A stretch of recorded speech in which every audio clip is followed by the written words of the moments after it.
What's up, everybody? Steve here with Next Gen Baseball, and I want to go over with you today and talk about exit velocity for hitting. And is that really something that we should be focusing on? Does this get all the hype that it deserves? So I want to kind of go into that and dive into some data and review that with you and see if it is. So let's get started right now.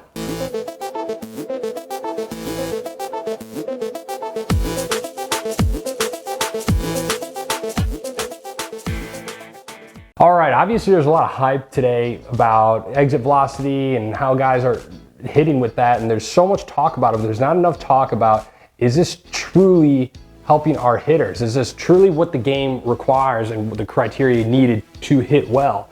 So let's dive into a graph here that I found on fangraphs.com. And so what you're gonna see here in this graph, you're gonna see in the left-hand column, you're gonna have your miles per hour. So how hard is the ball coming off the bat?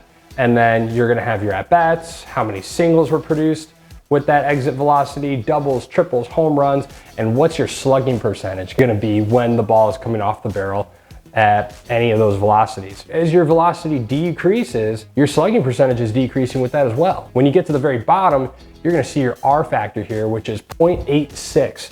And so what is R factor? This is gonna be your correlation. So your exit velocity is 86% correlated to that of your slugging percentage. And slugging percentage is the biggest statistic used to dictate how productive is a hitter. And so when we can determine that 86% of the time your productivity is gonna be driven by your exit velocity, that's huge. That gives us a clear sense of direction of where we need to go when we're training.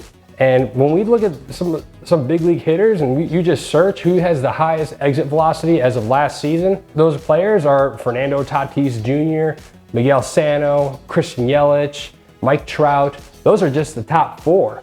Those guys who can produce that exit velocity, and it just so happens those are some of the biggest hitters in the game. So when you're practicing, make sure you're working on hitting the ball hard. Yes, we want to make contact, but we don't want to just make contact. We want to make contact and drive the baseball, which is going to drive our productivity as a player. So get in your backyard, keep on practicing, and make sure you swing that bat hard. We want to see that ball fly as fast as we can get it.